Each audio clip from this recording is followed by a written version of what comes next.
Il y a eu une législative partielle en mai dernier en Saône-et-Loire, là, et LFI, ils ont fait que 9%. Ah ouais, c'est pas beaucoup, mais en même temps, le PS, ils avaient présenté un candidat, non?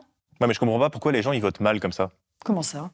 Ils devraient tous voter normalement. Enfin, comme nous, quoi. Mais ça se voit qu'ils n'ont pas lu le livret thématique du programme de la France Insoumise sous la cogestion des engrais en milieu rural, vite la 6ème République, préface de Jean-Luc Mélenchon. Non, mais tu sais que le vote, c'est plus compliqué que ça. Il y a des variables lourdes en lien avec le milieu social. C'est pas juste les programmes. Heureusement que nous, en tant que journalistes objectifs, on échappe à ces variables lourdes. Oui, ça doit être pour ça que tous les gens de notre milieu, ils votent à peu près comme nous. Ouais, mais la différence, c'est que nous, on vote correctement, alors que les autres, ils votent comme des cons.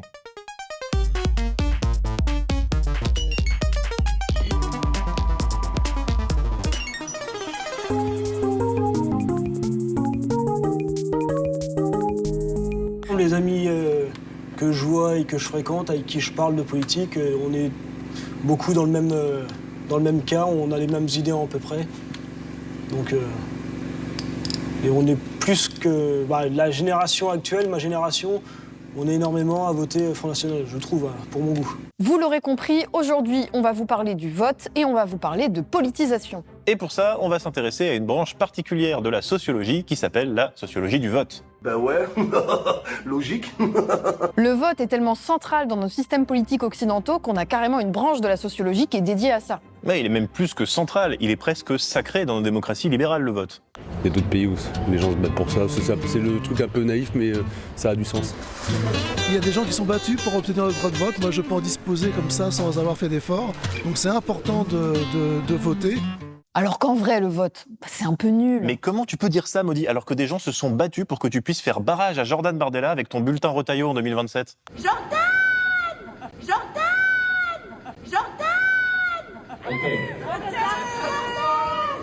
Non mais sans blague, en termes d'action politique, de participation à la vie publique, le vote, c'est le degré 0, peut-être le degré 1.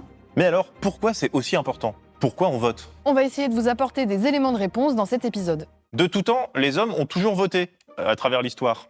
De la démocratie athénienne au congrès de la France Insoumise, le vote a toujours été ancré dans nos pratiques. Non mais arrête. Le vote, tel qu'on le connaît aujourd'hui dans notre démocratie libérale, il est pas si ancien que ça. Oui, déjà, rien qu'en France, il n'est ouvert aux femmes que depuis 1946. Madame, vous votez ? Oui, bien sûr. Et vous suivez l'avis de votre mari ou bien est-ce que vous votez vraiment selon vos convictions ? Non, selon mes convictions. Et même avant ça, savoir voter, savoir comment voter, c'était pas évident. Si vous suivez l'émission Contraste depuis le début, vous savez que le propre de la sociologie, c'est de montrer que certaines pratiques qui nous semblent naturelles, en fait, ne le sont pas. Et c'est aussi le cas pour le vote. Et ça, il y a un célèbre texte du non moins célèbre politiste et historien Alain Garrigou qui en parle. Dans Le secret de l'isoloir, Alain Garrigou étudie la mise en place de l'isoloir dans les bureaux de vote. En 1913, une loi établit que le vote doit se faire en secret, à l'abri des regards. L'objectif est pour les républicains, les partisans de la démocratie représentative, ceux qui luttent contre la monarchie, d'éviter que les nouveaux votants, principalement ouvriers et paysans, subissent des pressions lorsqu'ils votent.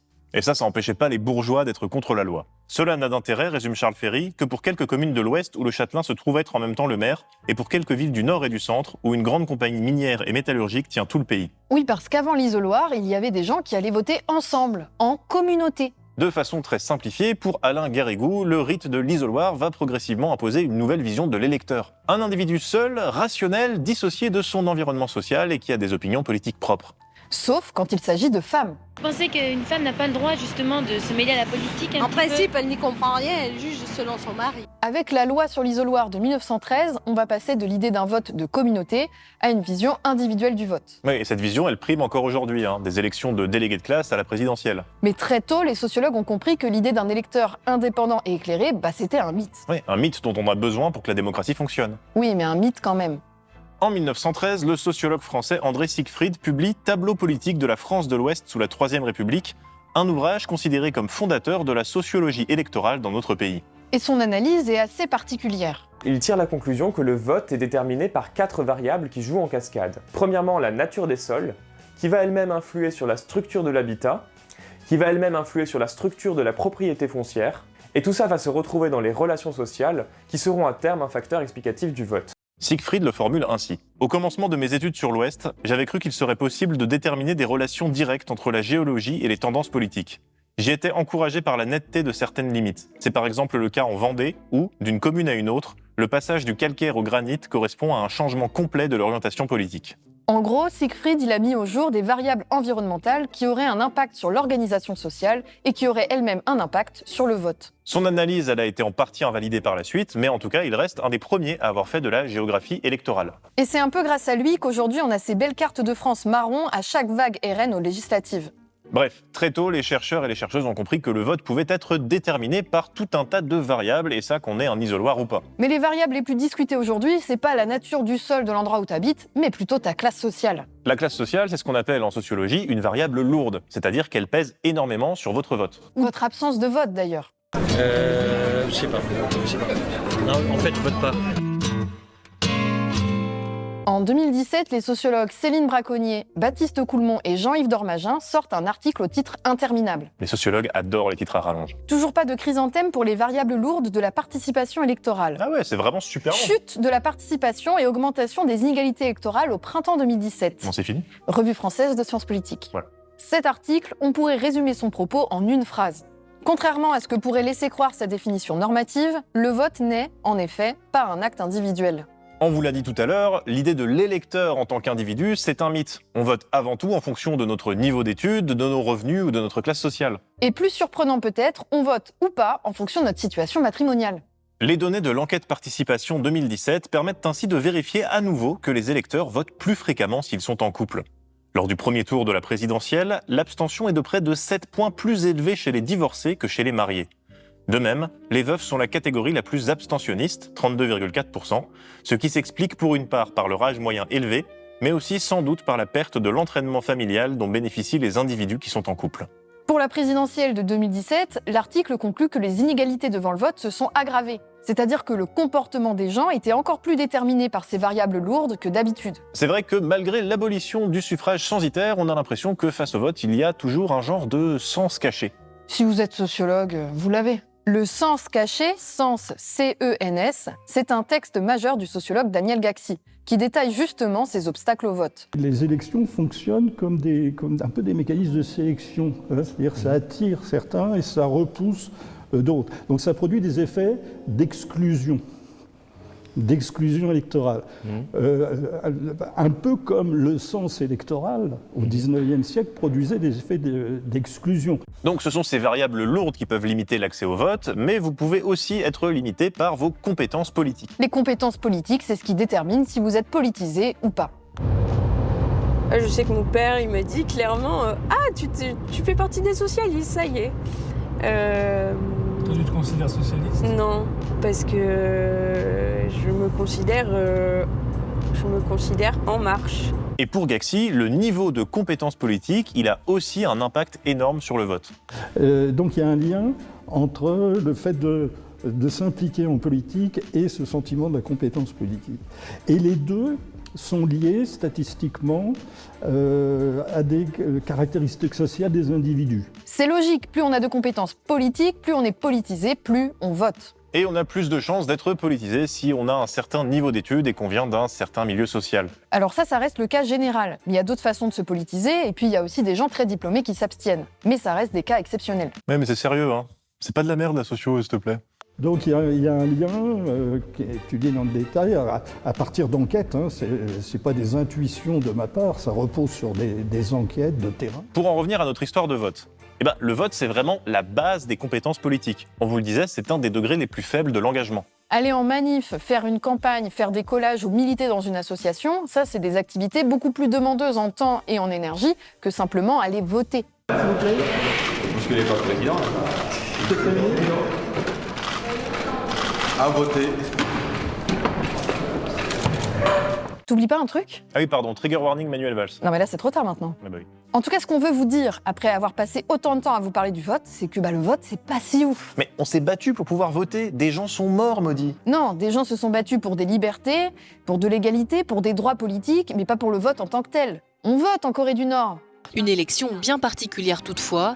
Dans cette dictature considérée comme l'une des plus répressives au monde, seul un candidat est autorisé à se présenter par circonscription, un candidat désigné par le Parti des travailleurs. Oui, le vote est un outil qui n'est pas forcément utilisé dans un cadre démocratique. Bon, la Corée du Nord, c'est un exemple caricatural, mais en fonction des régimes politiques, le vote peut donner plus ou moins de marge de manœuvre aux populations. Il était le seul candidat réformateur autorisé à se présenter à cette présidentielle anticipée. Et en début de campagne, peu pariaient sur sa victoire face à ses rivaux, tous conservateurs.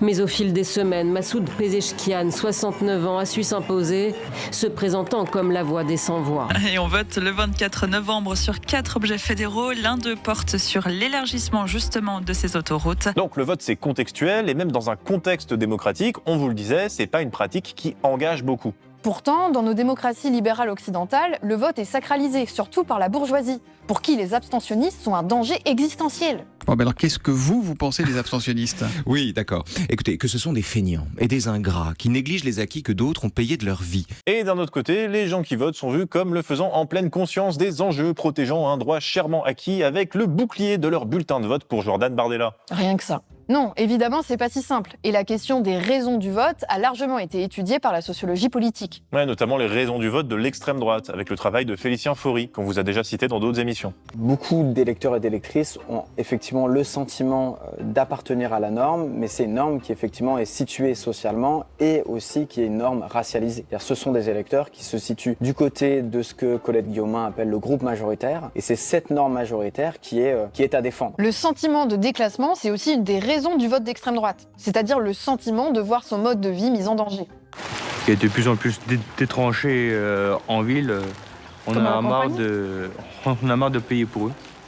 C'est clair, c'est dit. Au moins c'est clair et c'est dit. Déjà là, on n'est pas sur un choix rationnel basé sur le volet programmatique du RN sur l'économie. Mais ça ne vaut pas que pour les électeurs d'extrême droite. C'est assez déprimant, mais en général, les gens ne votent pas par rapport au programme. Oui, c'est documenté par de nombreux travaux de recherche, comme on peut le lire ici dans Les Sens du vote, une enquête collective réalisée par des sociologues et politistes en 2016. On sait de longue date que, contrairement à la représentation officielle des démocraties représentatives, beaucoup de citoyens ne se lancent pas dans une longue et coûteuse en temps enquête comparative sur les programmes, déclarations ou décisions des candidats avant de décider. Ils vont au plus vite dans leur choix, ce qui justifie l'idée de raccourcis d'information. Ils prennent en compte divers éléments qui simplifient leur tâche de citoyen électeur. Par exemple, l'appartenance partisane, les qualités morales personnelles supposées, telle déclaration, décision ou non-décision sur un sujet considéré comme particulièrement important des candidats, ou l'évolution de leur situation économique personnelle.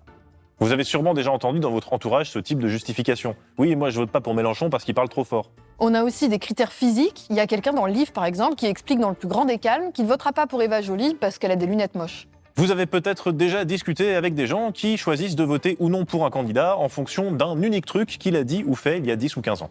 Oui, ou bien quelqu'un qui aime bien un politique parce qu'il vient de la même région que lui, ou qu'il l'a vu sur un marché.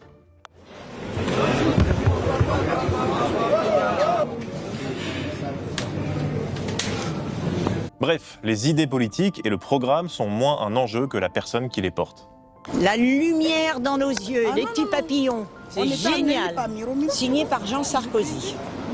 En vrai, quasiment personne fait un comparatif des programmes candidat par candidat. Mais on n'est pas tous des profs à la retraite. Le poids de l'attachement émotionnel à un ou une candidate joue énormément. On vote pas forcément pour celui qui parle le mieux, mais on vote aussi pour celui qui parle le mieux. Justement, le vote, c'est à la fois un ensemble d'idées, de discours, d'images du candidat. Et donc, plus on est capable de décrypter, de lire à travers les discours, plus on est capable de voter pour ce qui compte véritablement, les idées, les programmes, les propositions. C'est assez déprimant, c'est vrai, mais c'est pas une fatalité. Comme le dit Viktorovitch, l'analyse du discours, c'est déjà un premier pas. Le deuxième pas, c'est l'acquisition d'une culture politique qui peut aider à voter en connaissance de cause. Mais là aussi, c'est pas gagné.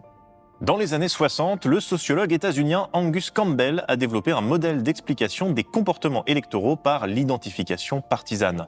Le nom est assez transparent, les électeurs qui sont fortement mobilisés pour un parti vont voter pour lui quoi qu'il arrive. Comme le résume le sociologue Flavien Ganté, Campbell et ses collègues ont montré que bon nombre d'électeurs adoptent les positions du parti qu'ils soutiennent, bien plus qu'ils ne votent pour le parti qui propose les mesures qu'ils soutiennent a priori. C'est-à-dire que même si vous êtes politisé, même si vous militez pour un parti, ça n'empêche pas d'avoir des comportements de vote dits irrationnels. En l'occurrence, voter davantage par fidélité à un parti plutôt qu'en accord avec ses convictions. Un exemple récent, c'est la condamnation de Marine Le Pen pour l'affaire des emplois fictifs au Parlement européen. Alors que le RN a construit une partie de son discours sur l'idée qu'il y en a marre de payer pour les autres, on a vu dans les médias des électeurs et militants du parti d'extrême droite devenir soudain très tolérants vis-à-vis de la délinquance financière. Il y en a qui ont fait pire que ça, ils n'ont pas été punis. Si elle paye ce qu'elle doit, qu'elle règle ce qu'elle doit à la justice, je ne vois pas pourquoi elle ne pourrait pas être élue. Évidemment, il y a des explications à ces comportements de vote. Les gens votent RN pour d'autres raisons. Le racisme. Par exemple. Mais ça montre surtout qu'être politisé ne veut pas dire être rationnel dans ses choix. Oui, là on a pris l'exemple du RN, mais en réalité ça vaut pour tous les militants. Bon, j'espère qu'on vous a pas trop déprimé, on va essayer de vous résumer ce qu'on a dit dans cette émission. Déjà, l'idée du vote comme un acte individuel et secret n'est pas naturelle, c'est une construction historique. Relire Alain Garrigou. Ensuite, l'idée d'un électeur éclairé qui vote en toute connaissance de cause et en toute objectivité ne correspond pas à la réalité. On voit que le vote est influencé par des variables lourdes, le niveau d'études étant celle qui pèse le plus. Il y a aussi des inégalités dans l'accès au vote, ce qui a conduit le sociologue Daniel Gaxi à parler de sens caché, en référence au suffrage censitaire. Le vote correspond à un faible niveau d'engagement politique, en tout cas plus faible qu'un engagement militant ou qu'une participation à une manifestation. Enfin, l'acquisition d'une culture politique, la mise à distance des émotions et la maîtrise des enjeux du vote est nécessaire mais pas suffisante pour voter en toute connaissance de cause. Voilà. Ok, est-ce que j'ai été clair? Oui, j'ai été clair. Bon, on pourrait se dire après cette émission, voter ça sert à rien et c'est nul. Et vous avez raison, n'allez pas voter, mettez-vous plutôt au paris sportif en ligne. Voilà. Non, mais on pourrait prendre le problème dans l'autre sens et dire qu'il faudrait revaloriser les autres formes d'engagement. Participer à une manif, faire grève dans son entreprise peut avoir autant, sinon plus d'impact sur votre vie qu'un bulletin de vote. Parce qu'on rappelle que le vote est toujours contextuel, il dépend toujours d'un contexte politique. Mais on dit pas non plus qu'il faut mettre de côté le vote. Et heureusement, les gens ne sont pas totalement déterminés par leurs variables lourdes. Il existe des moyens de réintéresser les gens à la politique et de les inciter à voter correctement. Une méthode particulièrement efficace pour ça, c'est le porte-à-porte. Vous voulez voter dimanche? Oui. D'accord, vous avez votre choix déjà fait? Pas encore tout à fait, mais j'y réfléchis encore. C'est beaucoup plus constructif en tout cas que sur les marchés où les gens passent vite fait, ils prennent le tract et puis voilà, le lisent ou pas chez eux, tandis que là il y a quand même un temps d'échange et de rencontre qu'il n'y a pas ailleurs, donc c'est plutôt intéressant. Le porte-à-porte a d'abord été étudié aux États-Unis, notamment à la suite de la première campagne électorale de Barack Obama en 2008. Selon les chercheurs américains Alan Gerber et Donald Green, le porte-à-porte serait la technique de mobilisation électorale la plus efficace. C'est en se basant sur ces travaux que les cadres du PS et leur think tank Terra Nova vont miser sur cette méthode pour l'élection présidentielle de 2012. L'objectif est double, diffuser le programme de François Hollande, mais aussi convaincre les abstentionnistes de gauche de se rendre aux urnes. Voilà, pour vous donner de l'espoir, on a pris comme exemple François Hollande. Ça fait rêver.